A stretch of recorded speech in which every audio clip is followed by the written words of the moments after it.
Welcome to Molineux for a new season and a new challenge. Manager Graham Turner sets out with the target of completing the journey from the 4th Division to the 1st in successive seasons. Steve Bull, the Tipton Terror, has more goals in his sights. He's the man they all fear after more than 100 strikes in the past 2 seasons. The season will end, though, with Wolves missing out on the playoffs, but Graham Turner is optimistic about the future. Yes, I think now that the immediate disappointment is over, that we've not achieved promotion again. I think that I can sit back and look at the whole situation in the cold light of day, and I've got to feel that it's been a satisfactory season. I think we've continued the progress that we've made, both as a club, the team that goes out on the field, and individual players. Many of the players were part and parcel of the 4th Division Championship side, and I think after a stuttery start where we came unstuck a little bit, we've now adapted to life in the 2nd Division, and with the improvement of the club, I think some of the players, the individual players, have improved also, and I think that they've come to terms with life in the 2nd Division and look as though they can handle it quite comfortably. The season begins at Ayresome Park with 3 summer signings in the Wolves lineup. In goal, Tony Lang from Aldershot, Shane Wesley from Southend is in defence, and John Paskin from West Brom is on the bench. Oh, goal by Slaven! Nudged on there by Pallister. And Middlesbrough take the lead in the 9th minute of this game. Davenport, who is a little unsettled here on Teesside. Had the happiest of seasons last term. He scored just 4 goals in 24 First Division appearances. Oh, what a goal that is, though! Out of the blue.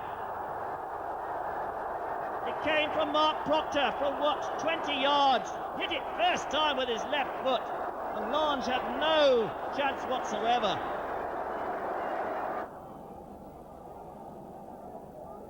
Oh, that really is a long one. Much with a touch. Oh, and he scored!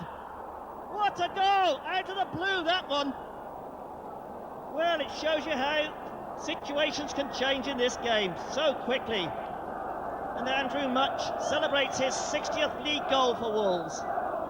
And that's put them right back in the game. And Wolves still trail by 2 goals to 1, but this man's trying to do something about it. Much, oh, and a good save by Poole. And again, the post. My word, Wolves really turning on the pressure now. Taking on Bellamy, gets in the cross. Not a bad one. Oh, it's a goal! A great cross, in fact. Peter Davenport, the scorer. Dennison working his way through, and the tackle comes in from Nicky Mohan, and the referee's given a penalty, I believe.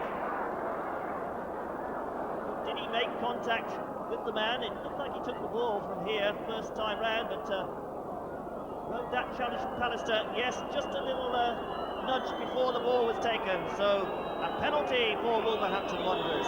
Chance to haul themselves back in this game. 84th minute of the game. Thompson scores! A fist of triumph there from Andrew Thompson. As the minutes tick away, it's not the 2nd Division battle. Davenport, he rode that challenge well. Slaven's coming up in support. Here's Slaven, he must score, and he does! Well, that surely has wrapped it up. 4-2 the scoreline now to Middlesbrough. A high-scoring start to the season ends in defeat. But remember, only last season Wolves were 2 divisions below Middlesbrough. In midweek it's round 1 of the Littlewoods Cup and a tie with 4th Division Lincoln City. Shane Wesley's first goal for Wolves is a winner, but Lincoln will have home advantage in the second leg. Steve Bull is off the mark at home to Bradford City, and his first goal of the season earns Wolves a point, but it hasn't been an explosive start to the 2nd Division campaign. In the Littlewoods Cup there's no slipping up in the return leg against Lincoln. Steve Bull and Robbie Dennison are both on the score sheet in the second leg, and that completes a 3-0 win on aggregate. Next stop is Wiltshire and the home of Swindon Town. Not an easy place to go when you're still bidding for your first league win of the season. Swindon got off to a flyer. A brilliant run by Phil King produced the opening goal for Tommy Jones after just 4 minutes. And before Wolves could draw breath, they were 2 down. A beauty of a second goal from Duncan Shearer. Town looked to be cruising, and you'd have to travel a long way to see a better header than this. One interested onlooker must have been West Ham manager Lou Macari. His old side didn't let much go in the first half. This free kick from Dennison, though, nearly slipped through. Back at the other end, a carbon copy, a McLaren shot brought the best out of Lang.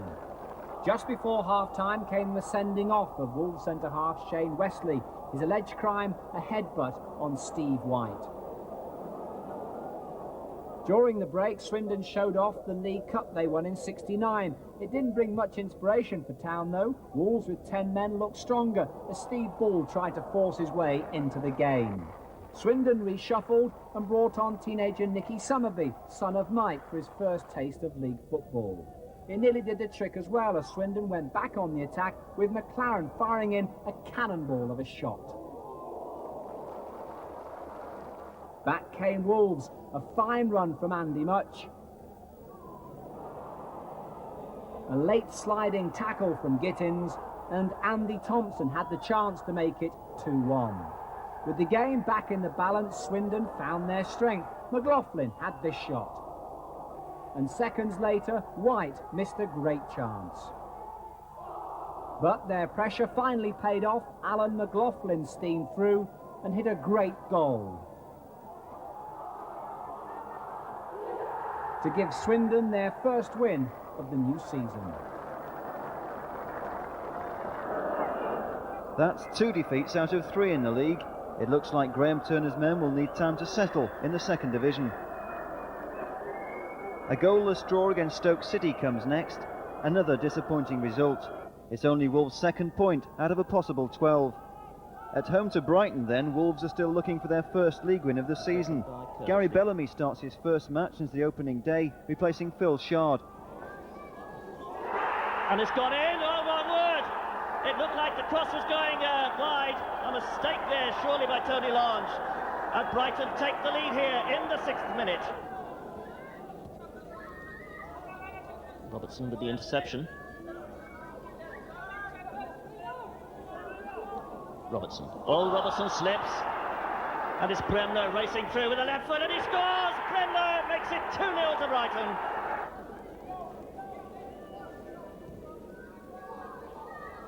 One coming in. There's Wesley got the touch. Danger here, the keeper's missed it. There's a scrimmage and it's a goal!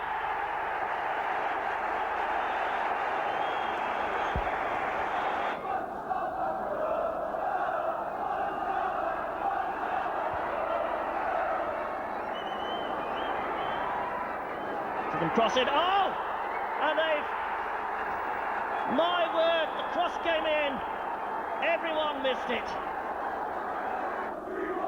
Corner then to be taken by Gary Nelson. Codner with a try, and he scored from 16 yards. So all the big men in there. And Wesley going across, got it, there's a chance, oh, hit the crossbar. Bull going in on it. Bull still got possession. Thompson drives it across. And well taken by the keeper. He got clattered from behind as he did so. Once again by Wesley coming in there.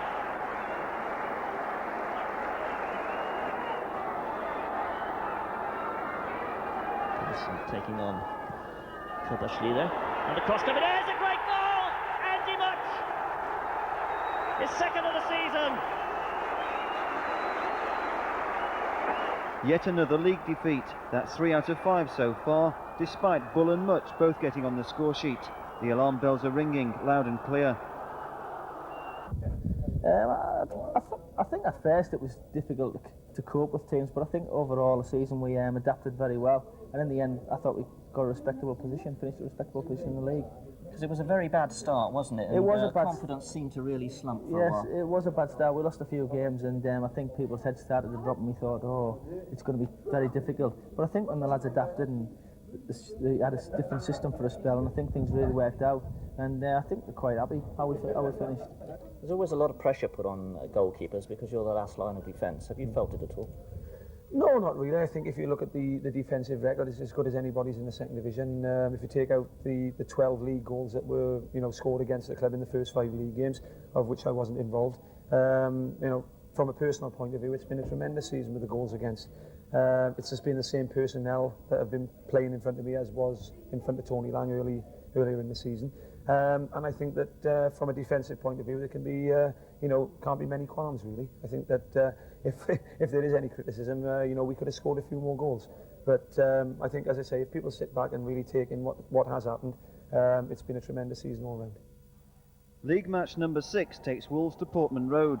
Steve Bull is ruled out by injury, so John Paskin is in the starting lineup for the first time, and it's his layoff that sets up Andy Much for the opening goal.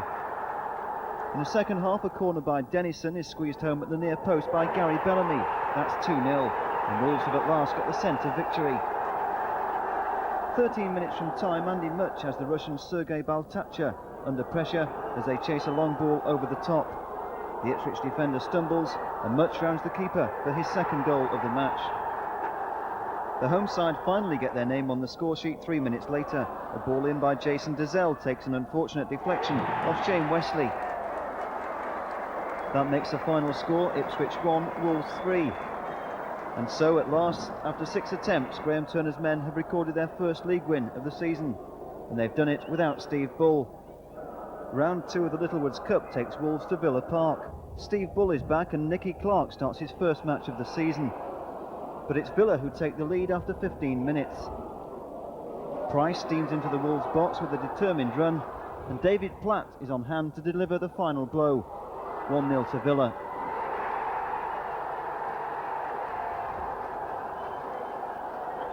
In the second half, Wolves fight back with an equaliser just seconds after the restart. A high cross by Mark Venus is superbly finished off at the far post by Andy Much.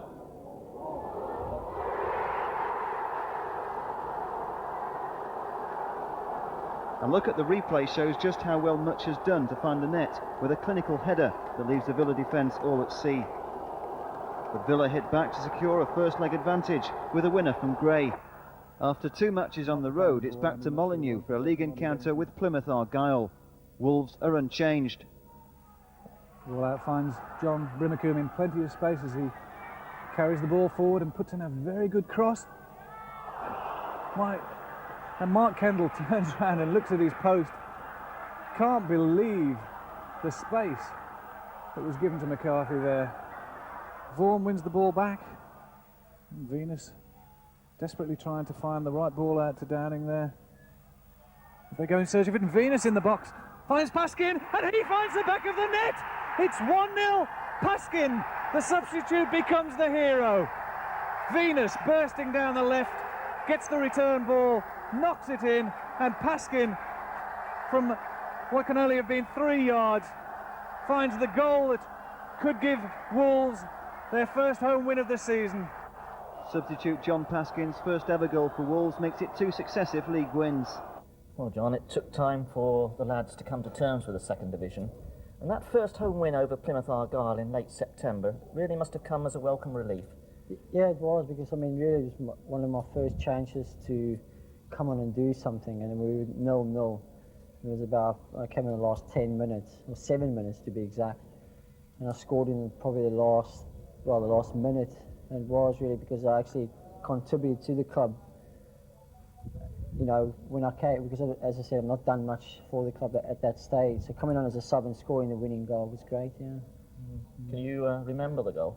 Yeah, I can actually. Yeah, because Mark Venus got the ball, and he just inside their half, and he's come down and he's dribbled down, and he's gone out towards, and he's really fired in, and I've just saw him and running the back to the far post, and he's bombed the crossing, and I've just stuck my foot out there and it's gone straight in the corner, which is great. Paskin's reward for his winner at Plymouth is a place up front alongside Steve Bull for the Barnsley match. If he replaces Andy Much, he'll be out for 3 matches. As the corner comes in, flicked on, and Curry's at the back post, and he's put it in. It's 1-0 to Barnsley. David Curry.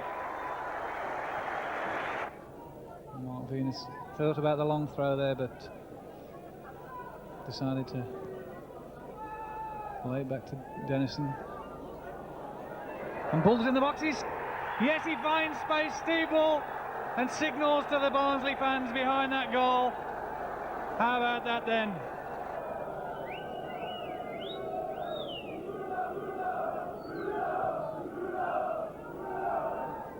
They fouled him and Bull's in. Yes! 2-0. Give this man a second chance and he'll gobble it up. The ball flicked on, not by a Wolves player, but straight into the path of Steve Bull. Dobbin has been so creative in this deep midfield role, and in fact has probably had the best 2 shots of the game, in spite of the fact that there have been 3 goals. And that cross in finds Curry, free at the back post once again. A bit of a tangle on the far side results in Cross coming away with the ball, and a good ball to Tyler. He's free, he's in the box, but Kendall had superbly well, and getting down to his left denies Tyler from what must have been an odds on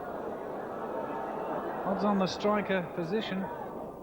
Bull's first double of the season earns a point at Oakwell, and it means he's caught up with 5-goal Andy Much. Yeah, the 5-0 victory over Portsmouth was really a significant turning point, wasn't it? It was one of the turning points. I mean, obviously the first win at Ipswich was significant, where we changed the style of play and went with a sweeper.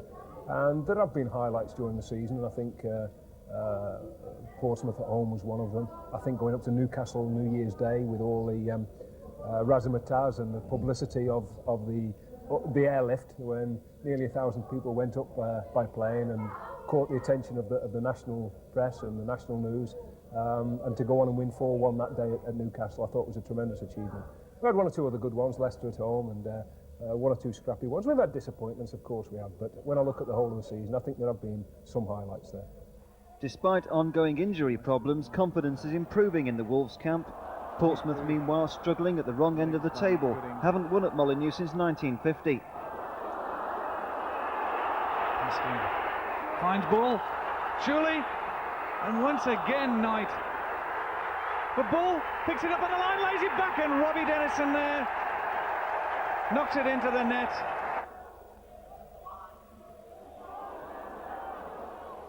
Venus tries one from distance, and what a great goal! Well, Mark Venus can't quite believe it and comes over to celebrate with Gary Pendry. He gets in hard. Venus forward. Paskin trying to get on the end of it. Does so. But Maguire tidies up. But Gooding's in there. Once again the ball drops back to him, and once again Robbie Dennison. Well, almost a carbon copy of the first goal. Much more recently been in the First Division, and in fact at the start of this campaign, Bull's in again. Yes! Well, an opportunist goal indeed. Wesley, good clearance, and Keith Downing releases John Paskin and gets the ball back from Paskin, and a lovely ball floated in there for Bull. Oh, what a superb finish. Well, it's a real rout here this afternoon. A lovely ball played inside by John Paskin to Keith Downing, and he floats an absolutely gorgeous little chip over into the path of Steve Bull. Wolves 5, Portsmouth 0. Easily the best win of the season so far, and that's 10 points out of the last 4 league games.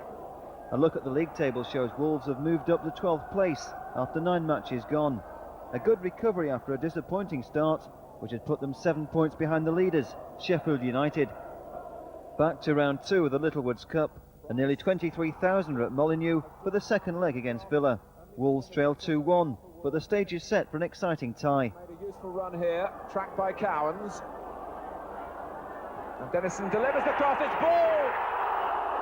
Well, there was some space there.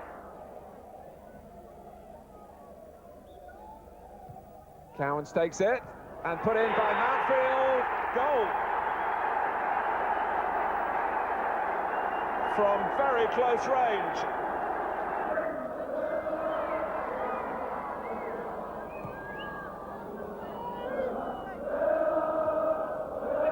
Wesley. Here's Vaughan. And that's ball! Brilliant! Brave and brilliant. He scored. I don't know whether he knows anything about it.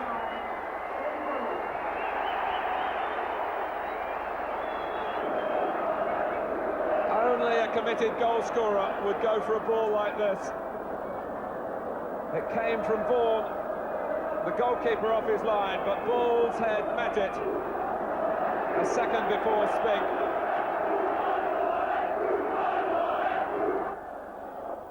A valiant effort, but Steve Bull's 5th goal in 3 games is not quite good enough.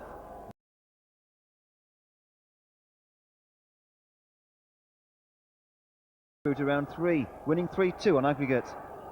Andy Much is back for the home match against high-flying Sheffield United, and Phil Chard is in the starting lineup for the first time in 8 matches. Dennison's corner aimed at Wesley. And ball. Well, the ball bouncing around there in the goal mouth. Wesley got up, the ball dropped towards Bull, but seemed to bounce around in the goal mouth, and I'm not quite sure who it went in off. Oh, well run by Robbie Dennison. Plays the 1-2 with Steve Bull. And Dennison slips past the United defence and crosses one into the far side, and Nigel Vaughan controls it beautifully. Well, Mark Venus, I'm quite sure, was trying the shot there, but as it turns out, it was a good cross to Steve Bull, who popped up on that back post and almost fired one in past Simon Tracy. Dean tries to get the cross in, but well blocked. Rostron. Well, a lovely goal there by Wilf Rostron. Last season's match here, of course, was right at the end of the second division campaign. Wolves were already promoted and United needed a point to earn promotion themselves. Wolves needed a point as well to confirm them as champions, and that's indeed what we got with a 2-2 draw. Satisfactory result. Well, a superb goal there. Well worked by John Gannon as he created space for himself just outside the area. A couple of minutes ago caught Bob Booker in the face, and he's certainly putting himself about in there, but ball's in! Strikes the header against the crossbar, when really perhaps he should have done better with that, but he was there on the end of the cross and really unmarked. Defeat for Wolves, and even an own goal can't blunt the Blades' chase for promotion. Which has been the highlight for you, your own personal performance? Personal performance, possibly the West Brom game. Obviously it was a high-profile game, and I mean, we did the business by beating them 2-1 with Steve's late goal, and I managed to make a penalty save which contributed to the victory. Do you prefer derby games? A bit more atmosphere? I don't know. I think that derby games never seem to turn out the way people want them to, because there's so much at stake, and the football is never what's expected of it. I think there's a little bit of tension, which doesn't lead to good football, and normally they end up as draws. But as I say, with Steve's 89th minute winner, the West Brom game was probably the highlight of the season. Next, it's a short trip to the home of Black Country rivals West Brom. It's Wolves' first second division derby at the Hawthorn since October 1930. Put in again by Barham. Oh, and a great save by Mark Kendall. Oh, that was a marvellous instinctive save. That shot was hit with some venom. Oh, knocked back across. Barham plays it in. Maybe he gets a clean header on this. It was Chris White, in fact, who got the last touch. And Barham's shot turned away. Dennison just couldn't control that ball. Came off him. Floyd Street coming across. Good challenge by him, but the ball not away. Barham trying again. And the shot's coming in from Goodman.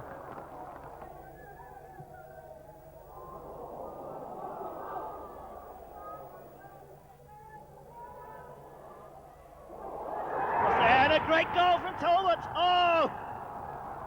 The long ball from North caught Wolves out. Thomas was on the right. He sent in the early cross, and Brian Talbot dispatched it first time with stunning efficiency. Here it is again. White with the flick. And what a volley there from the player manager.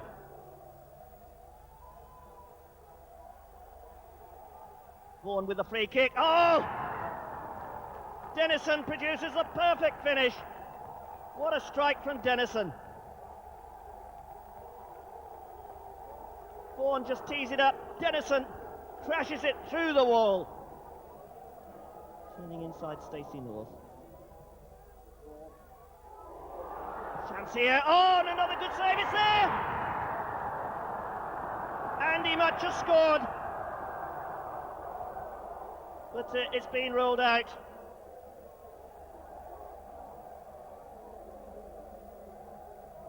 Handball has been given. And Andrew Much, who thought he'd notched his 6th goal of the season. A penalty! Oh, just 10 minutes left for play. And West Bromwich Albion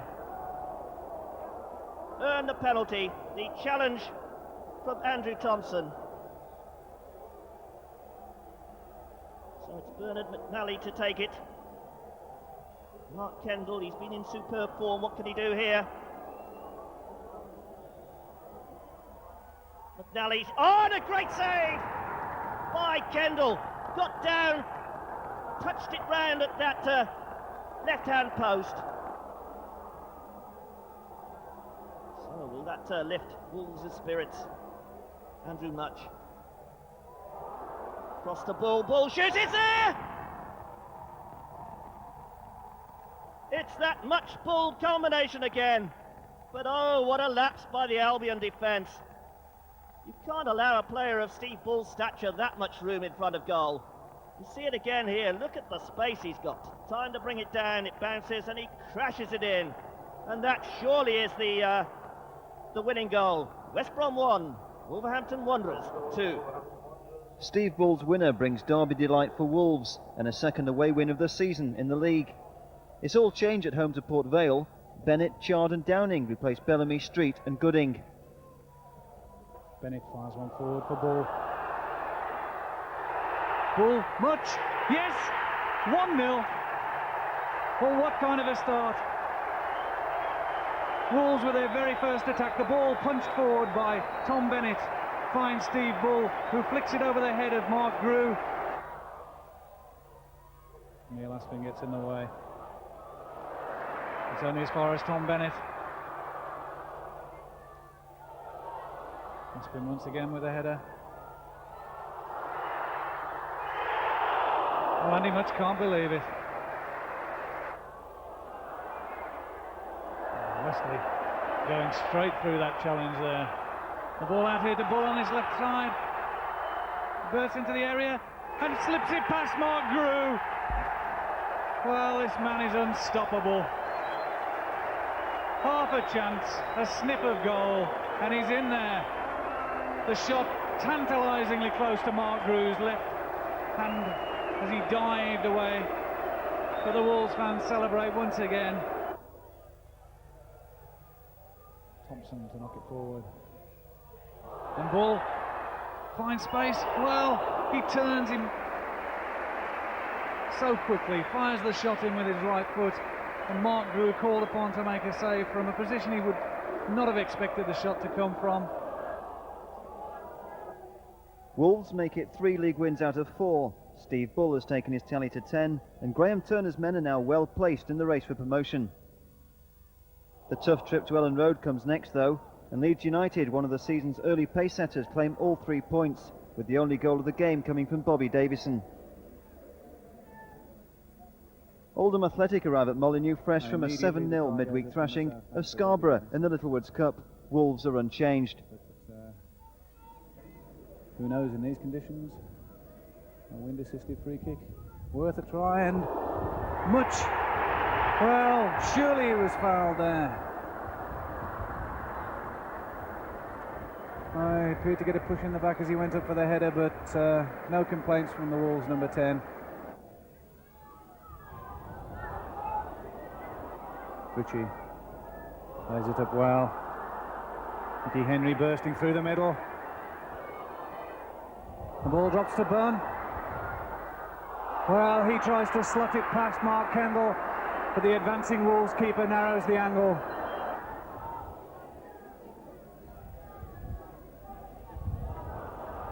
Bellamy. Will it drop? Handball, surely, yes! Well, Warhurst went up there, the ball hanging in the air, and his hand went up, and he played the ball out illegally, and Ray Lewis was right on hand, if you'll excuse the pun, to award the penalty, but having escaped one penalty claim in the first half. Well, a good save by Rhodes. But the referee decides that there was encroachment in the area, and the keeper's efforts are in vain. So he'll have to do it again, as referee Lewis warns the Oldham players to stay outside of the area. And this time Thompson puts it away. The same spot, but a little further out of the reach of Andy Rhodes. Ritchie. Holden. His shots takes a deflection off Gary Bellamy and spins over Mark Kendall. But the Wolves keeper gratefully looks up to see the ball bounce off his crossbar. Holden. Henry to Milligan for the shot. And a lovely shot from about 22 yards from the Oldham captain. Fires past Mark Kendall and levels the scores. A 1-1 draw means a point apiece, and Wolves stay 3 points behind 8th place Oldham Athletic.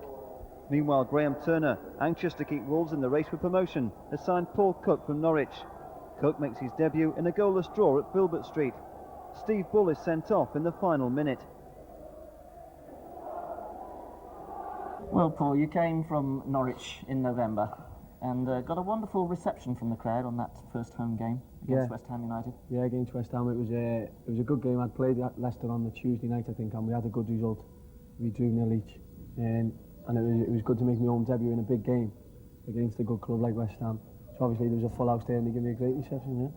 Was it difficult to step up into first team football? You know, after not playing regularly at that level? I think it was because obviously, as anybody knows, when you're playing someone's reserve team, as I was in Norwich, it's a totally different standard than anybody's first team. Even if I had to drop down to say the 4th division or any division, I mean, when you play for the first team, it's a lot more competitive and it's a lot quicker pace. So I did find it quite difficult at first to adjust. West Ham arrive at Molineux well placed in the top 5, unbeaten in 6 matches, and with veteran goalkeeper Phil Parkes at the top of his game. Right from the start, it shapes up for a contest between Parkes and Steve Bull. Parkes has set the standard which Wolves will find hard to overcome. And Steve Bull in particular finds things aren't going his way for a change.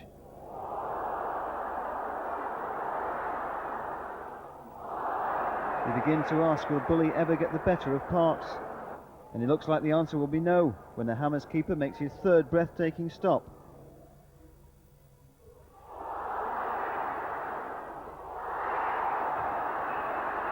Parkes is enjoying his superior touch.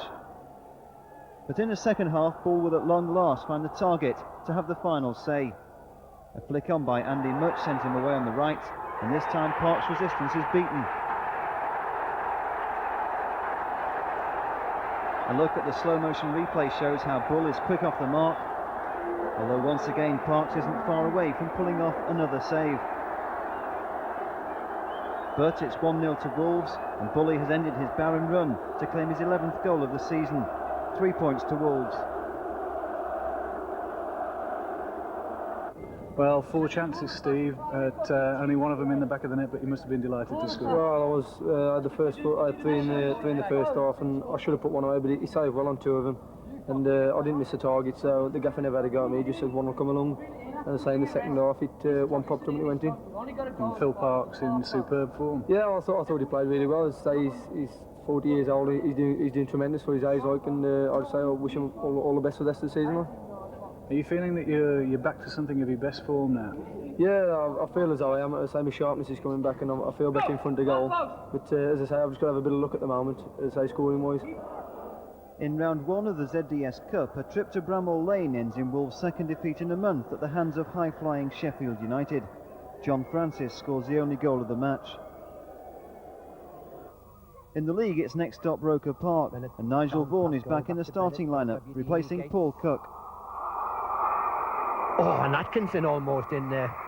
Took a brave save. There was a foot up there by Marco Gabbiadini. That would have been a foul if anything had happened. Referee rightly playing advantage, and unmarked is Dennison in the middle. It's Dennison for a good save by Carter, but then a lack of calling.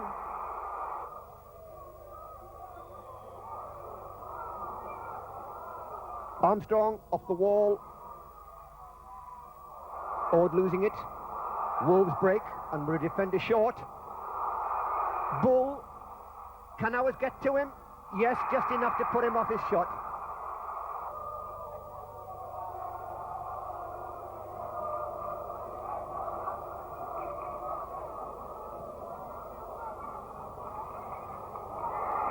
Oh, it's there. Wolves have scored. Andy Much, the scorer.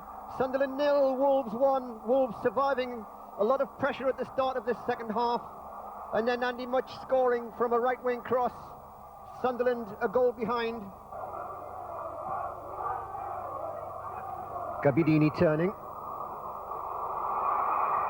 Great shot. Great save.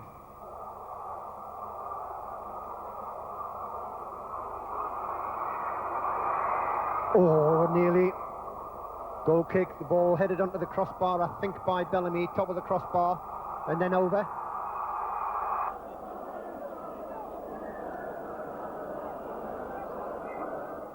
Another useful away point, and it's 4 league matches without defeat. Andy Much has taken his tally for the season to 7.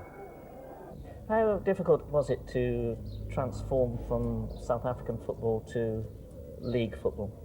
Well, I didn't come straight from South African football. I played a year and a half in Canada for Toronto Blizzards in the North American League, and I went to Hong Kong for 2 years, and then Belgium for 1 year, and then I came over and played. Well, I was out of work for 1 year, trying to get a work permit, and then I went to West Brom, and then to Wolves. So I've not really come, but this is the hardest football I've ever played in my career, because in other countries it wasn't that hard. But this is definitely the hardest second division. What, physically or mentally? Physically and mentally, both. Overseas, I mean, Hong Kong wasn't very good football at all. I mean, you had so much time to do what you wanted to do. And Canada was a bit, North American League was a bit more, but not as hard, it's way easier. And Belgium was quite tough as well, but I would probably pick second division English football the hardest. And which has been the hardest games that you've played in? Everyone. Steve Bull, who starts his 3-match suspension, is replaced by John Paskin for the home game with Blackburn, and Paul Cook is back for Nigel Vaughan.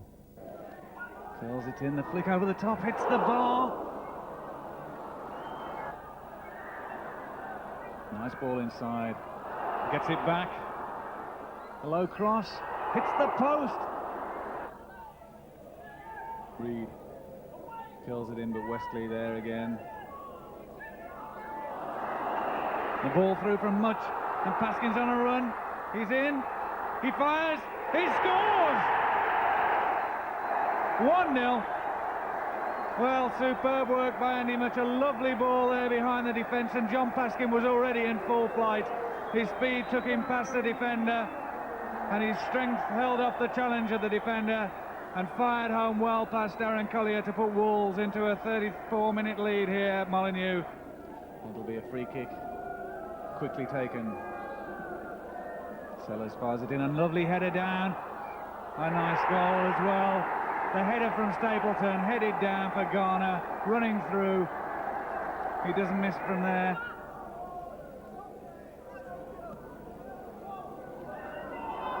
Venus. Outside to Thompson. Cook looking up. The cross into the far post to Much. Oh, so close for Andy Much. A lovely cross there from Paul Cook.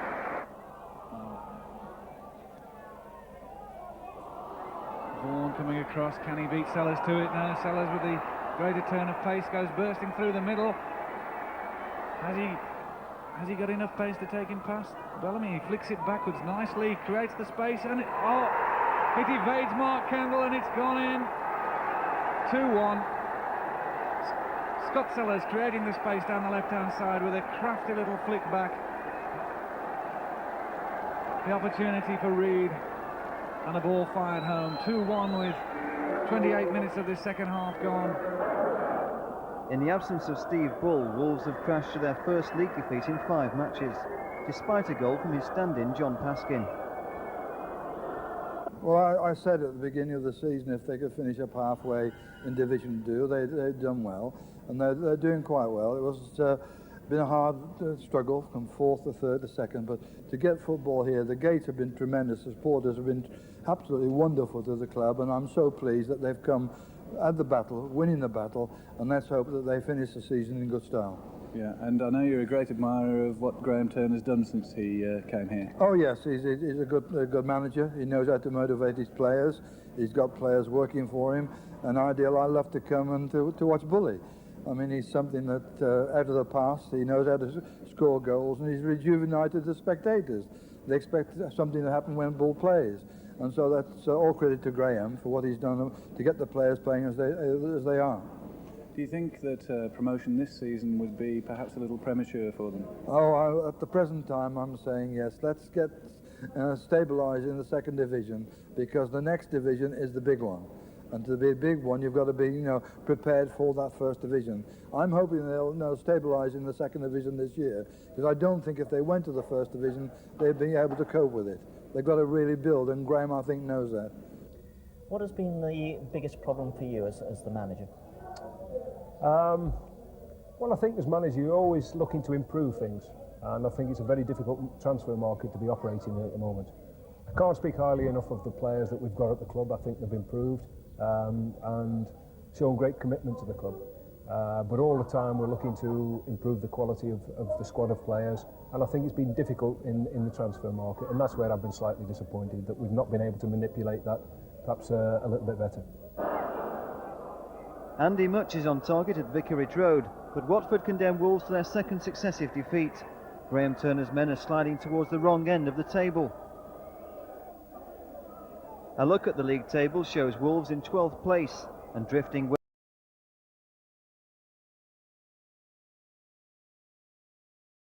behind the leaders. 15 points separate Wolves from Sheffield United in top spot, but it's not too late to challenge for promotion. There are no changes at home to Middlesbrough, and Wolves are seeking their first win in 5 matches. Inside, can Cook find time for the shot? He does! A beautiful finish! Cook with his first goal for Wolves. Finds space in the box, turns, hits a left foot shot, viciously past Kevin Poole and curls into that bottom right-hand corner. Well, Much does very well there. Plays it nicely inside for Dennison. He tricks his way free. He's having his shirt pulled by Coleman, but he keeps going, and will he get the penalty? Yes, the referee has awarded it. Well, I think Dennison had turned the Borough defence so many ways they weren't sure which way he was going to go. I think he can count himself a little fortunate to have won that penalty there. Mr. Buck warns them not to encroach, and Thompson it'll be against Poole. And he slots it home, 2-0 to Wolves. Ah, he's delighted, and so he should be.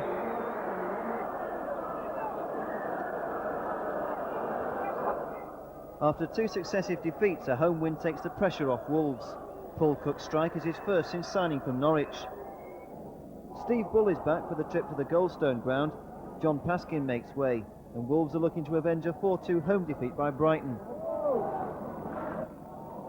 Mark Venus sets Wolves' first scoring chance in motion with a long ball for Steve Bull to chase. Bully is left in the clear by an unfortunate stumble by his opposite number, but John Kelly makes the save. The match is played at a hectic pace, and next it's a slip by Mark Venus that lets in Codner for a shot against the Wolves crossbar. A look at the replay shows just how close Wolves were to going a goal behind. In the second half, Wolves failed to clear a free kick, and Dean Wilkins swoops to curl home a sweet left-footed volley. 1-0 to Brighton, and Wilkins is overjoyed. Wolves, though, hit back with a direct free kick. Robbie Dennison is the man to take it, and he picks his spot to perfection. Dennison is delighted, and a look at the replay confirms what a well-taken goal it was.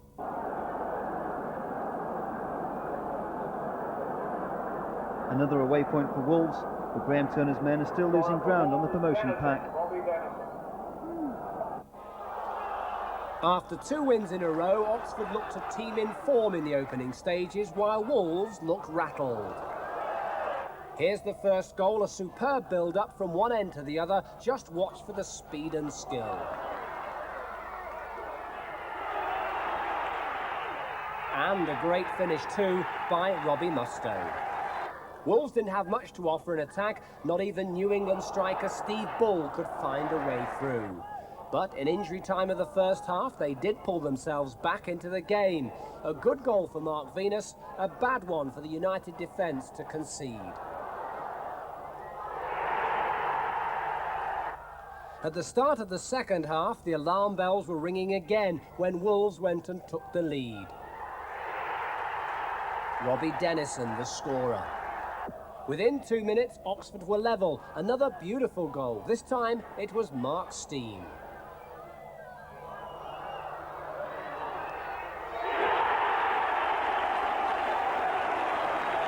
United kept plugging away. They went straight for the Wolves' defence, but keeper Mark Kendall was in brilliant form.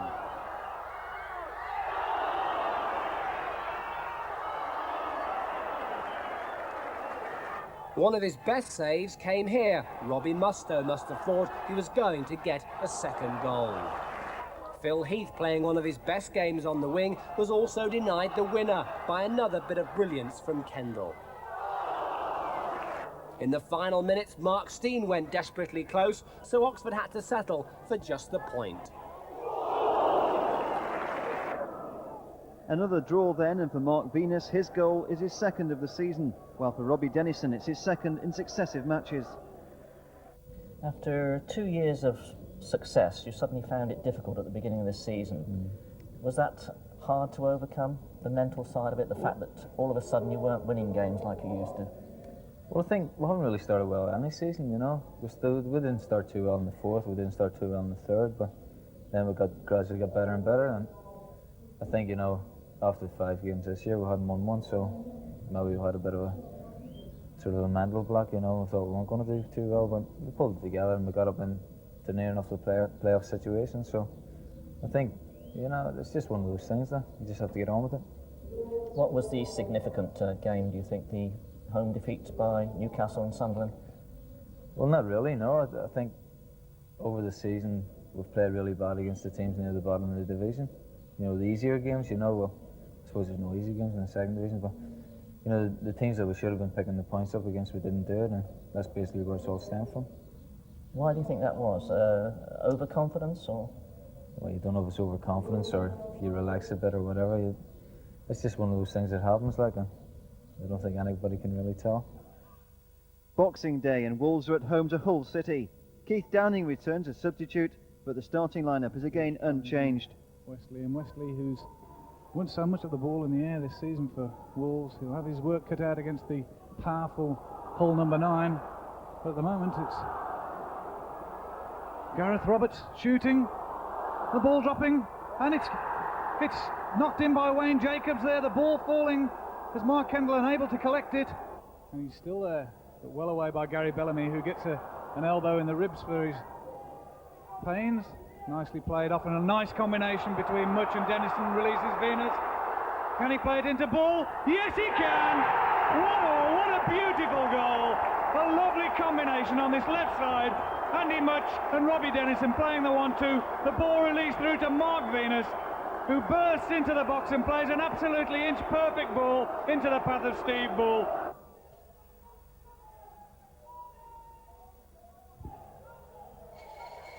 Askew it'll be. Curls it in. Steve Terry. He rises and pops it into the bottom right-hand corner. Well, virtually unchallenged there on the back post. Billy Askew curled the crossover, and the head-banded Steve Terry, the Hull City captain this afternoon, rose at the back post. Thompson long towards Bull. Can he make the space? Dennison's in there. Surely! Well, how on earth didn't that go in? Cleared off the line by Nicky Brown, but surely it was easier for Robbie Dennison to score. He's had a torrid time this afternoon, Andy Much. Got through a lot of work, but been given a hard time by Shaw, and the ball drops. Well, the header comes straight into Ian Hesford there. A few Hull City fans on that far side, adding to the urgency. The ball drops for Bull. He shoots well. Hesford was matched well with it as he dived to his left and not only saved but held onto the ball well. A well-struck ball by Steve Bull. Perhaps Wolves' last chance this afternoon of salvaging something from this match. Steve Bull's first goal since November the 4th is the only cause for celebration as Wolves slide to another home defeat, their 4th of the season. There are 3 changes for the final home match of the decade against Bournemouth. Bennett, Downing and Paskin replace Vaughan, Wesley and Thompson. Well, Much looking like he was going to lay it off, but eventually moving it to Floyd Street. The ball drops for Downing. His shot in, finds the back of the net. A beautiful strike. Downing's made his mark. His first full appearance since being out through injury and suspension.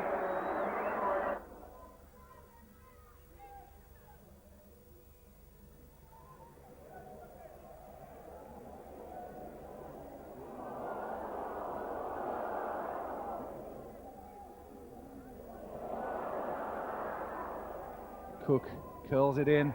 Ball with the flick. Well, Payton comes and it drops to Paskin. Payton does so well. And it comes back to Paskin again. How unlucky he was there. Well, neither side able to string more than 2 passes together. Present as we enter an entirely phase of the game, but Blissett bursting forward. Finds Lawrence. He lines up the shot. What a superb effort. Well, he flicked it up and made the volley for himself, which just curled over Mark Kendall's bar. Street.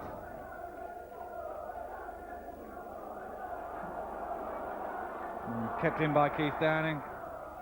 The cross coming in.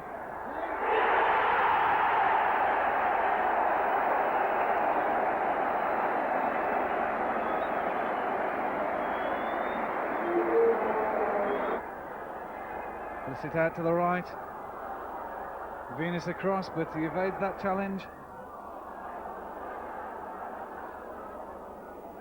Well, Mark Venus rather fortunate there after having committed himself too early. Got the chance to win the ball back again. Shearer tries a shot and scores a beauty from all of 35 yards. He hit a dipping shot straight over the top of Mark Kendall. He'll aim to swing it in with his left foot. Curls it in on the back post, and there's Much, totally unmarked. Has to get down almost on his hands and knees to dispatch it into the back of the net and restore the 2-goal margin. Paskin sets off on a run. Nice combination, Bull and Dennison. Lovely ball from Bull to Paskin. Oh dear me. It seemed easier to hit the target than to hit the north bank. Dennison drifts past his marker, gets the cross in. Yes, Bull against the crossbar. And away for a corner.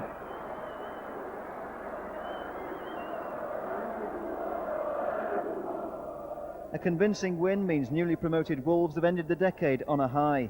The question is, can they complete the climb from 4th to 1st in 1990? What has been the pick of the games for you this season? Well, for me, playing was the Newcastle one when I played, and then we beat them 4-1. That must have been the best game of my season, because we went out there to Newcastle and we beat them 4-1. That was great. New Year's Day takes Wolves to Newcastle, who've lost 3 of the previous 4 league matches. Stand by for an explosive performance from Steve Bull. So this season, Newcastle enjoyed the better fortunes, and a chance here for McGee. Oh, past the post. It was set up by Mick Quinn. Mark McGee, the former Scottish international. Here's Quinn getting it forward. It's a chance here though for... Well, it was Floyd Street that was battling for it. The penalty's been given for that challenge. So it's Quinn up against Kendall. Oh, he's hit it straight at the keeper. He got both hands to it. Wayne Faraday tried to turn it back on goal. But in the end, it was an easy catch for Kendall. Quinn with the right foot. And really hit it straight at Mark Kendall.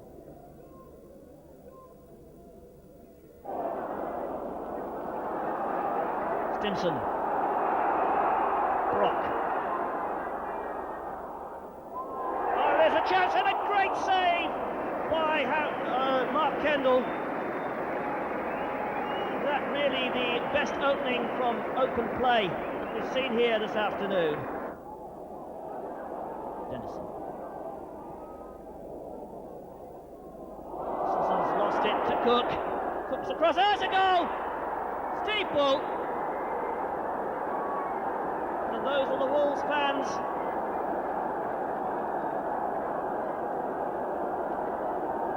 Minutes gone then, the first goal of 1990 at St James's Park, and it falls to Steve Bull. Cross coming over from Paul Cook. And Bull stormed in there, really. 3 defenders showing his power and his eye for an opening. And Wolves became only the second club to hit that quantity of goals in the whole of the Football League. So on the turn, oh, hit the bar! John Paskin with a real rasping shot on the turn there. Downing. Bull, is he offside? Oh, the flag stayed down, the goal counts.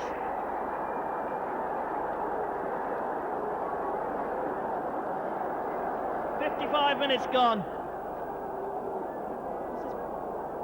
Downing spots Bull in front of him. And,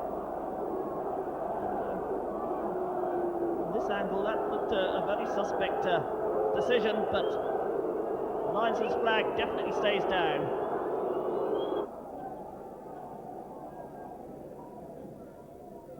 Near post, Burridge doesn't make it. Bull does.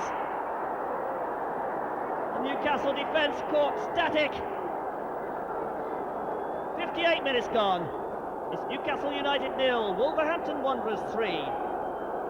And that's a hat-trick for Steve Bull. See that again, Burridge impeded slightly, he didn't make the punch really, and look at this room that Steve Bull is given by the Newcastle defence. Oh, disarray again in that 6-yard box. Oh, it hit the underside of the bar from Dennison. Shot coming in there, blocked from Paul Cook. Into the 73rd minute now. Kevin Brock with the strike. Oh, and he scored! Perfectly placed. Dennison now for Wolverhampton Wanderers. This is Bull. Oh, he's gone all the way and he scored! Oh my word!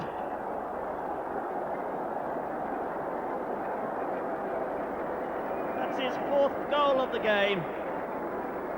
Early running done here by Robbie Dennison. And look at the space again that Steve Bull has given. Skips round Burridge and pops the ball in the net. So 76 minutes gone, and it's Newcastle United 1, Steve Bull 4. What a way to start the new decade. Steve Bull, the undisputed hero in Wolves' best away win of the season. Steve, 4 goals at Newcastle United. That surely is the highlight of your first season back in Division 2. Well, it was up till the Czechoslovakia game with England. That's the highlight of me, say, like this season. But Newcastle was unbelievable. It was on New Year's Day, and say the fans, we did it more for the fans really. So they enjoyed it as much as we did. Which of the 4 goals pleased you the most? Well, they're all good goals. You know, I mean, I'm happy with every one of them. When the third one got in, that's when I'm happy. When the third one goes in. The third round of the FA Cup attracts Wolves' biggest gate of the season so far. Nearly 24,000 are at Molineux for the visit by First Division Sheffield Wednesday. Well, the referee's pointed to the spot. Yes, indeed. Bull was round the back, and Shirtliff stepped over his leg and brought the Wolves number 9 crashing down. It'll be Bull himself to take it. 16 goals so far this season, and that's a great save. But much, oh dear me! Well, a great save by the injured Turner from Bull. Left-handed, he parried it away, and Andy Much, who came in, couldn't find the net. Flicked over by Dennison, the header down by Bull, it's there! Well, a beautiful free kick, floated across, found the Wolves number 9. Not his best asset heading the ball, but on this occasion, he found the spot, headed it down, like all coaches try to urge their forwards to do. Nigel Worthington tees the ball up. And it's a good header, it's a goal from point-blank range there. Nigel Pearson came steaming in on that cross. In fact, it was Peter Shirtliff, I think, who got the header in. And that's a bit of a letdown in the middle of the Wolves midfield, and Atkinson comes away with it, fires the shot and scores! A beauty! An absolute beauty from 22 yards, just outside the Wolves penalty area. A mix-up by Cook and Dennison, loses out, and he bursts forward and fires the shot in. So it's Ron Atkinson's men who go through to round 4. A disappointing exit for Wolves. The sole target now, a place in the playoffs. It's Bradford City next. Can Steve Bull keep the goals flowing? He scored 6 in the last 4. There's Robbie Dennison. A lot of people forget him when they're talking about the Wolves. Strike force, Much was in there. Oh, it's hit the post. Would you believe it? All the way through. Steve Spell, Chesterfield on loan while he was at Spurs, and Kendall very nearly commits himself and gives Bradford City the lead. Steve Downing involved for Wolverhampton Wanderers now. Gavin Oliver. Still Oliver. Gets beyond Venus, crosses, oh, cracker of a goal! Cracker of a goal by Leonard for Bradford City, puts them ahead. 44 minutes gone, and just the sort of time you want to score a goal. Well, if Wolves need one, they need it now. Bennett's cross into the middle, Bull is there, Steve Bull for Wolverhampton Wanderers! And typical of Steve Bull, his 6th goal in 3 games. He's pulled Wolves out of the fire. The Bull army celebrates behind that goal. The cross comes in from Bennett, and Steve Bull, lethal in the box, being clambered all over, and sticks it home in typical style. Steve Bull's 18th goal of the season, and that's a useful away point for the men from Molineux. Paul Jones, who'd made his first full appearance for Wolves at Bradford City, keeps his place in an unchanged team at home to Swindon Town. Not quite sure what the decision was for, although there was a bit of holding in there. Curls it in, oh, just over the bar from Robbie Dennison. Hit it well. Kendall right behind the shot all the way. Clockton feeling a good foul, but the pass back to Bull. He hits the post. Goodness me. Cook on hand to head it away, but it'll be a corner. Bull this time getting the header in. It's in there. Well, the Wolves defence seem to stand and watch it go in on the line. The shot not hit with any venom. Dennison with the front post corner. It's missed and the header's in there. It's McLaughlin. He scored his first goal for Wolves, and what a vital one.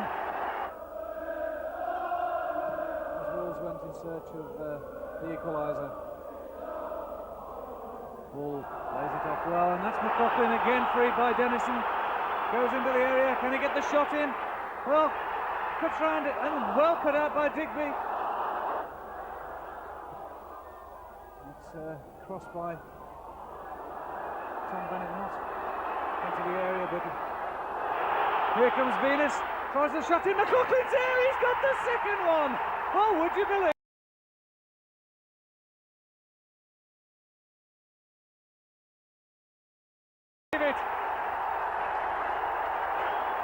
An excellent run by Mark Venus. A shot come cross, and McLaughlin was sneaking in on the back post and found the back of the net. 2 goals for the substitute. It's back to winning form, and super sub Paul McLaughlin, a summer signing from Hereford, is the hero with his first goals for Wolves. After completing January without losing a match in the league, Wolves go to Plymouth in confident mood. Through the ball. Steve Ball, his first chance. And Wilmot doing well there with the ball up in the air. And Brodlett is who clears it away. And that was lovely football from Wolverhampton.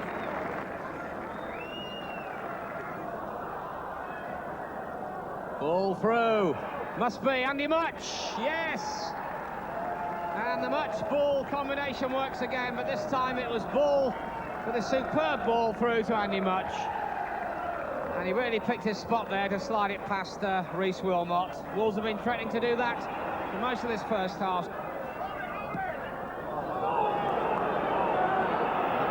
Right here, he's got Ball. Oh, Much really should have laid that off. And I think Steve Ball knows what he was trying to do.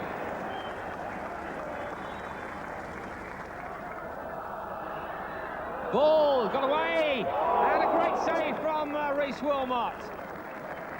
A super shot from Steve Ball on the run, and Wilmot turning that round.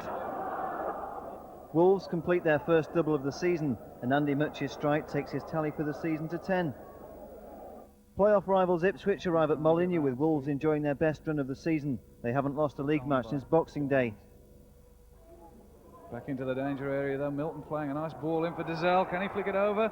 That's a beautiful goal. What a superb shot from the edge of the area. Curls it over Mark Kendall. Maybe looking for Mark Venus on this front post. Well, he fires it in for Ball and he gets there, yes! 1-1. Well, I said it was an opportunity to put them back on level terms, and that's exactly what they've done. Can Dennison get the cross in? Jones fires it in. Well, it's in the back of the net. Incredibly, an own goal. With only a minute of the second half gone. 2 arms aloft, presumably signifying that it's coming to the back post, and Denoa's there to cross it in over the top of Mark Kendall. It hits the bar. Well, Mark Kendall was struggling as he backpedaled there. Unfortunately for the Wolves keeper, it hit the bar and the clearance went to a Wolves player. An own goal then helps Wolves to 3 points, and that's 3 wins in a row. The unbeaten league run now stretches to 6 matches. Bottom of the table Stoke send Wolves crashing to their first league defeat of the new decade. A disappointing way for Graham Turner to celebrate his 200th match in the Molineux hot seat. Andy Much is injured and he'll miss the next couple of matches with a back problem.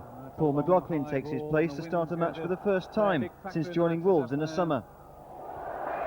Referee deciding that that's a throw to Wolves. Referee Trevor Simpson from Sarby Bridge from West Yorkshire. And that's in! Well, I thought that had rippled the back of the net. Thomas now attacking Venus. It's a good cross in, it's a Mott. That's a goal. Well, Watford with their first attack.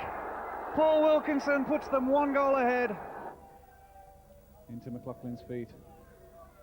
Turns well inside. Gets a good cross in, Ball's there, it's a beautiful goal. McLaughlin created it, a lovely turn inside the full-back, Jason Drysdale, got the cross in, picked out Steve Ball, and Tony Coton can pick the ball out of the net. And Dennison now, Ball racing into the middle, looking for the cross, he's offside, I'm afraid, that won't count. in this wind, a little bit of an ambitious ball. Penrice finds space for the shot, hits the bar. A beautiful shot from Gary Penrice. I think Kendall got a little bit of a touch on it to push it onto the bar. Wolves then failed to gain revenge for their 3-1 defeat at Vicarage Road, and Watford retained their record of never having lost a league match against the men from Molineux. Steve Bull scored a lovely goal, but you did some great work to create the chance for him. Yeah, it's one of the things that the boss does well actually at the club. When we train, there's as everyone knows, there's 4 strikers at the club, and the boss tries to alternate each week in training, so we all get used to each other's different styles. And I'm quite happy playing up front with Bully or any of the lads, and it worked well from our point of view. It was a great goal for Bully. Obviously, Bobby Robson's come to the game today to see him and everything. So from Steve's point of view, I'm really pleased for him. Now, Andy Much is out with this back injury. It gives you the opportunity. You've done well today, but how do you see the team going on now as we look for playoff position at the end of the season? It's going to be difficult, obviously. Obviously, that's one of the things that is good at Wolves this year. We've got a much bigger squad, and everyone's competing for places. Andy's got injured, you know, and me and John Paskin were fighting for the next spot. Unfortunately, John was injured today, or I think he would have played as well. Obviously, from my own point of view, I've got to try and make the most of this chance because I'm trying to force the issue from my own point of view, do as well as I can, which is good for the team. We know that we've got to try and win as many games. We look on that today as 2 points dropped, but come the end of the game, Watford came strong, hit the bar, and as long as you're not getting beat this time of the year, then you're doing okay. Yeah. You scored, I think, 19 goals in your last season at Hereford. That's right, yeah. And 2 here against Swindon. You'll be looking to perhaps bag a few more if you can keep the place in the first team. Obviously, yeah. I felt that the chances today were a little bit few and far between from my own point of view, but hopefully there'll be a few more chances, and hopefully I'll be able to tuck them away. A look at the league table shows Wolves have moved into 7th place, well poised to challenge for promotion, but still 14 points behind the leaders Leeds United. It's Ewood Park next, where Wolves will face a promotion-chasing Blackburn side unbeaten in 7 matches. Graham Turner names an unchanged side. Plenty of men up, Bellamy from the back, and Shane Wesley up there, and it's Bellamy on the end of it, across the box, and that's the opening goal in the very first minute of the game. Mark Venus loses out. Garner shoots, top corner, 1-1. Well, what a sensational opening to this match. Dennison shown he's prepared to take on a man, and he's actually got 2 there to take on. Beats them both. Hammered into. Stapleton runs loose. An absolutely brilliant save, diving to his right-hand side, full length, to prevent Paul Cook from putting Wolves back into the lead. What a tremendous save, belying his 37 years there. But this unrelenting pressure continues with a corner. In it comes, flicked on, and into the back of the net. Nicky Reid in the challenge. Sellers puts it through to Garner. Flag stays down, inside to Kennedy. 2-2! And that brings more protests to that self-same linesman over the far-hand side, as Wolves were absolutely convinced that Simon Garner was a couple of yards offside. Well, you got the video, so you got the opportunity to play it back 2 or 3 times and check it through for yourselves. Played short, inside to Cook, forward to McLaughlin, who holds off Moran very well. Venus with a long high ball, trying to pick out Bull. Stapleton heads down, Downing, bottom corner, beautifully taken. Stapleton's half clearance where the header dropped on the edge of the box onto Keith Downing's chest. He brought it down beautifully and drilled it into the bottom corner. And Wolves, for the 3rd time in this match, go back into the lead with 6 minutes gone in the second half. Keith Downing's winner gives Wolves only their 2nd league win at Ewood Park in 30 years. McLaughlin's double means he scored 4 goals in 4 matches, 2 of those as substitute. It's no surprise then that McLaughlin keeps his place at Portsmouth. Again, Wolves are unchanged. Wesley going up well, Bull was there, and it's gone in by the skipper. Bellamy on the near post, profiting from Bull's targeted header across to him, and Wolves are in front in the 36th minute. Bull did splendidly then. He'd been the man who earned the corner virtue in the first place. The header right across the danger area. Steele.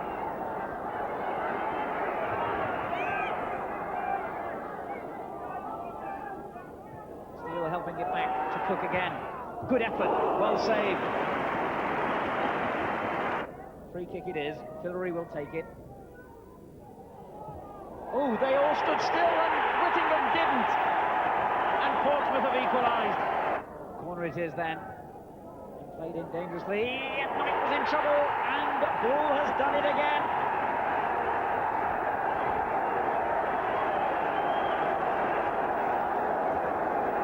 Bull creating the danger on the near post. I think in the end it was Hillary, the unfortunate man, who actually made the final contact with the ball.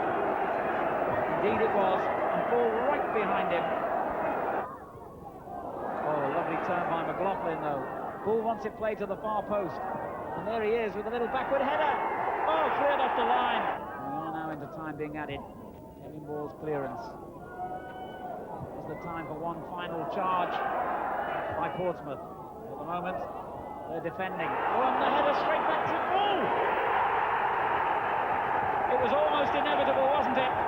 He's played such an important part in this game. And now he's clinched the points for Wolves.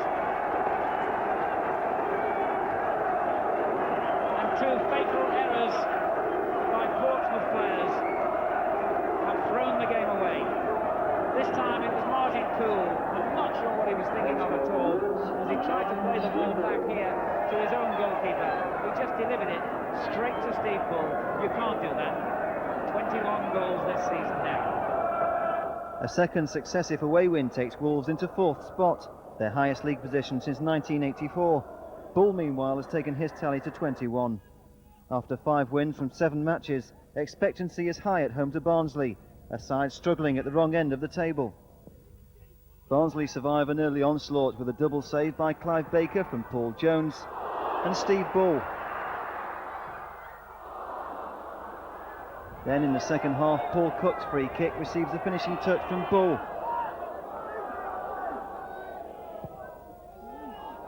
And it's 1-0 to Wolves. Bull's 22nd strike of the season. And the replay shows what a good one it was, as he outjumps the entire Barnsley defence. Wolves could have made it 2-0 when Robbie Dennison set off from deep in his own half. He went all the way, but his drive came thundering off the bar.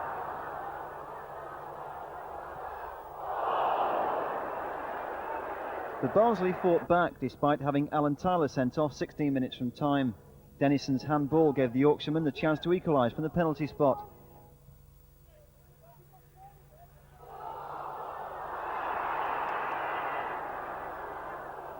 The replay shows the referee was absolutely right. Steve Agnew converts from the spot. That makes the final score Wolves 1, Barnsley 1. 2 more home points dropped by Wolves, but they're still well placed in the race for the playoffs. Next comes a trip to Bramall Lane and a comprehensive defeat by Sheffield United, the worst of the season. It's the Yorkshireman's 3rd win over Wolves in 6 months. Dean, Gannon and Whitehurst are the Sheffield scorers. Andy Much is finally back in the starting lineup for the home derby with West Brom, and Paul McLaughlin is relegated to the subs bench. First blood goes to West Brom, who take the lead when a corner by Hackett causes havoc in the Wolves' defence. Foster pounces to score the first senior goal of his career. 1-0 to West Brom. But Wolves hit back a minute before the break. Robbie Dennison blasts his free kick against the wall, and Paul Cook's 25-yard drive is too good for Naylor.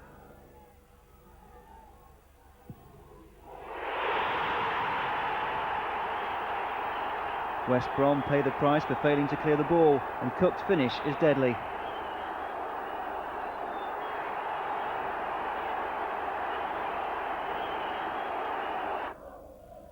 Then, 14 minutes from time, Wolves claim the winner. Andy Much, with good control, steers the ball into the path of Stevie Bull, and he does the rest. Wolves 2, West Brom 1. The replay shows just how well Much did with his layoff, and Bull seized his chance in typical fashion. It's derby delight for Wolves as they complete a priceless double against their old rivals. The scoreline a repeat of the winning margin back in October. Well, let's talk about one of your successes, and that was the goal against Middlesbrough. Yeah, I've only had 2 successes. I've scored 2 goals, so we haven't got a lot to talk about here. Yeah, my first goal against Middlesbrough I was quite pleased, because Middlesbrough, I think, are a good side. Although they're near the bottom of the division, I think Middlesbrough are one of the decent sides in the second division. And I think it was 0-0 at the time, and I've got a ball up into the south bank, and I put it away in the far corner, which it was very pleasing to score it at the south bank end of the ground.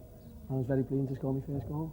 And then against West Brom, you repeated the dose. Yeah, I think we were 1-0 behind at the time, and we was just starting to have a little rocky patch in the game, where a few things weren't going so well, and Albion were playing quite well, and we needed something. And luckily for me, the ball's bounced from the edge of the box. I just hit it, and luckily enough, it's gone in the far corner, which was great.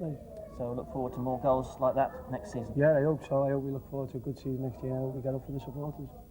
Just 10 matches to go, and Wolves are well placed in the great promotion race as they arrive at Port Vale. But the home side take control with 3 goals and a devastating 12-minute spell before Wolves hit back with this goal from Andy Much. Steve Bull splits the Vale defence, and Much restores a touch of respectability, heading home his 11th goal of the season. A 3-1 defeat is the final score, and inconsistency is threatening to ruin Wolves' hopes of making the playoffs. At home to promotion favourites Leeds United, Wolves have an opportunity to make up lost ground. Another big crowd is at Molineux, just under 22,500. Andy Much scores the only goal of the match, intercepting a slack back pass from Batty before rounding Mervyn Day. It's Much's second goal in 2 matches, his 12th of the season, and it secures 3 precious points. Another look at that mistake in the Leeds defence, and Much makes the rest look easy.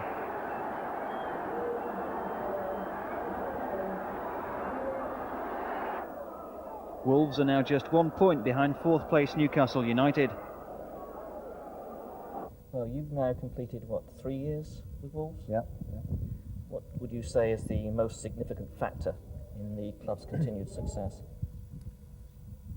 Well, I think basically everybody was signed when we were in the 4th division, and well, with a few exceptions, like 1 or 2 every season, but I think everybody's grown up together and sort of matured together.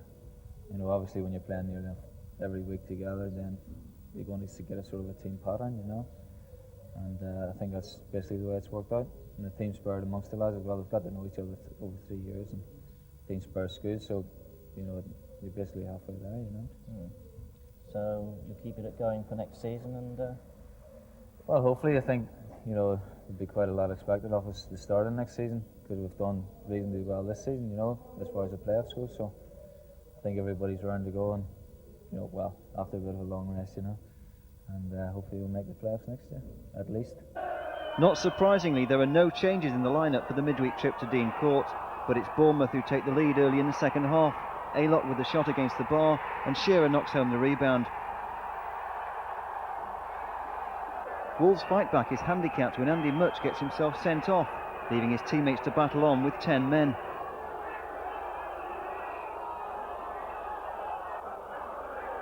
No arguments about the red card.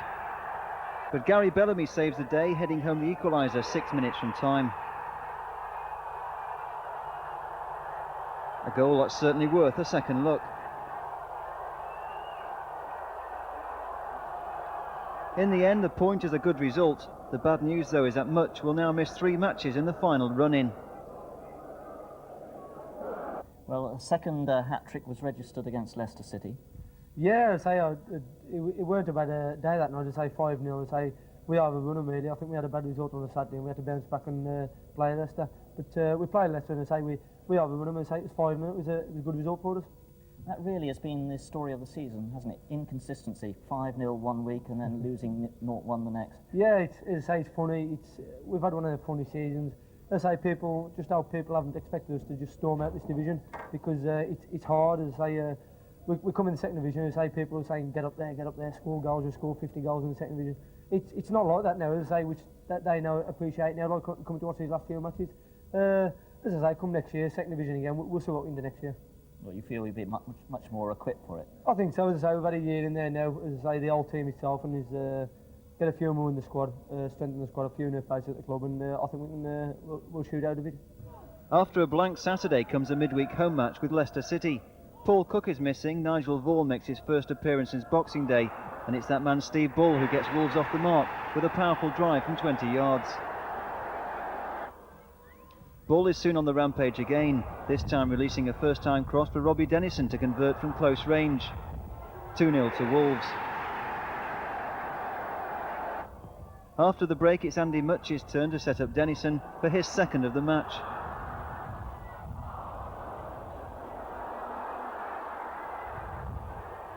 That's 3-0. But anything Dennison can do, Bull can do better. Or so it seemed, as Mutch sets him up for a half volley to make it 4-0.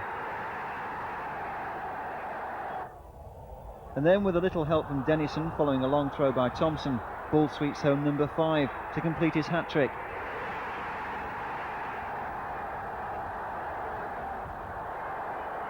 A masterly touch by Wolves' super striker, his 23rd goal of the season.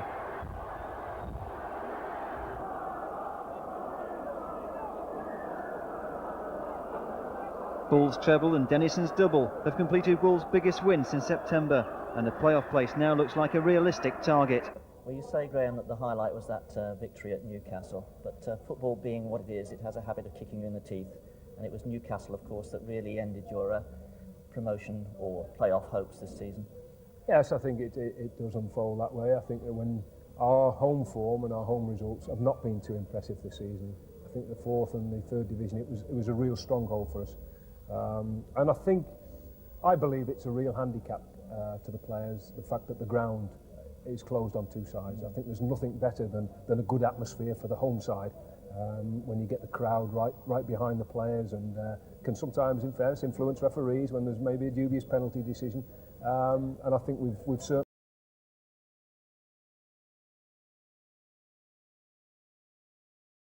And the quicker we get the ground done, the happier I'll be.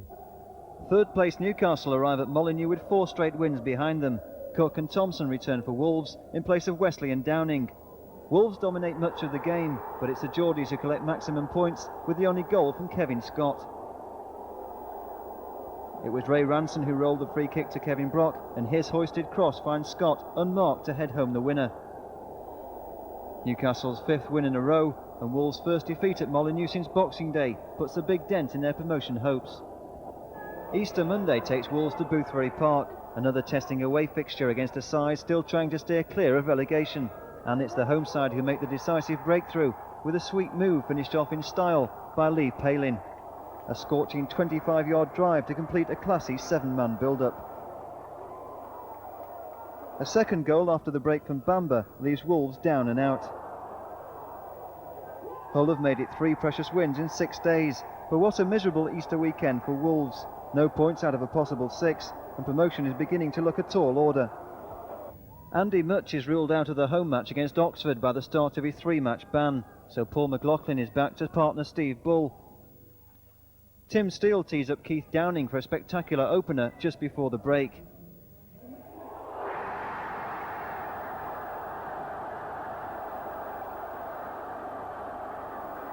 A well-struck left-foot drive from a good 35 yards out. Wolves' complete victory in the second half with another superb strike from Steve Bull. It's a great solo effort as he weaves his way en route to goal before unleashing a stunning right-foot shot into the top corner.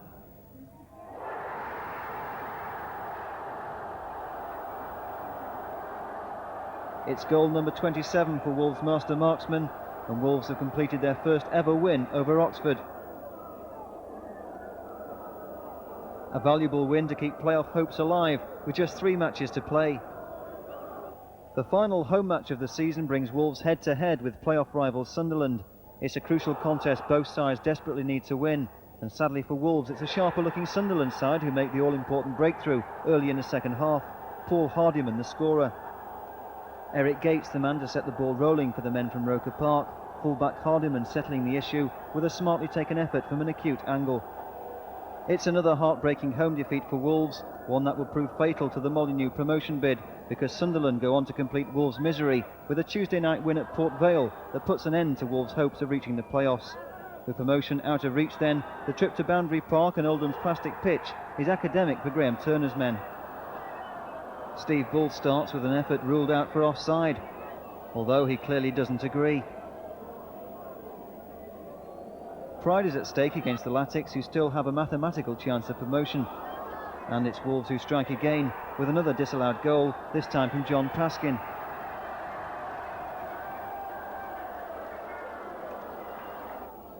It's the home side who finally take the lead 6 minutes before half-time, Roger Palmer rifling home his 19th goal of the season.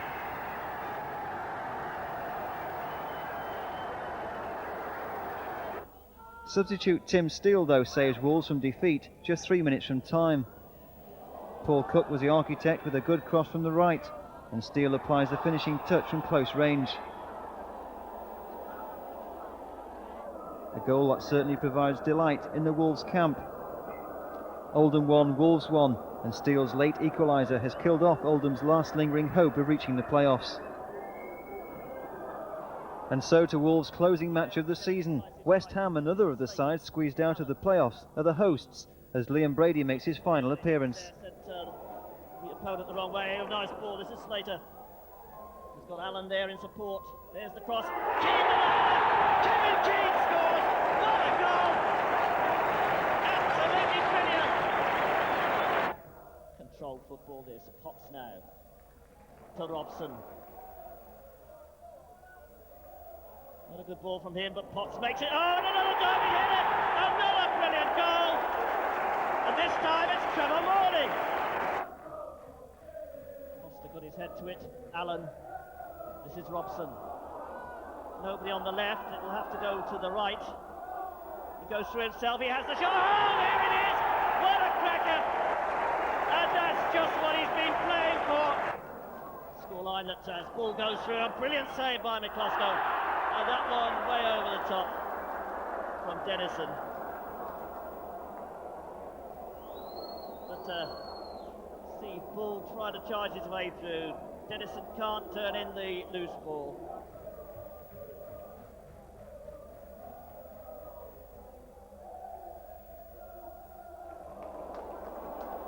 Brady. The fans would love to see him get on the score sheet. Let's fly. Oh, and he does so! Brilliant shot from Liam Brady. No wonder they're storming the pitch. Oh, will he ever survive that in this heat? He must be so choked emotionally anyway. And they're storming on from every angle. It's home side West Ham who have the most to celebrate as Liam Brady's fairy tale farewell makes it a match to forget for the men from Molineux. The Wolves fans, though, are in good spirits despite the result, and they're now looking forward to seeing Steve Bull in action in the World Cup finals in Italy. A look at the final league table shows that Wolves have finished in 10th place, a respectable return to the second division, 7 points off a place in the playoffs. For Graham Turner, plenty to feel optimistic about as he looks forward to next season. What about next season? How much do you think you've gained from the experiences? I think we've realised that there's nothing to fear in the second division. I think there will be some strong sides in there again. I've got to try and strengthen the squad through the summer months and then take it from there. But I don't see any reason at all why we shouldn't be competing for a place in the first division. That's ultimately the aim of the club. That's where we want to be. And I don't see that beyond us. We've made good progress over the last 2 or 3 years, and we've all been pleased about that. And we've got to make sure we keep on going upwards, and that we don't have a stutter. And maybe the time will be right next season that we can really push for it and stake a claim for a place in the first division. I'm back in the big time.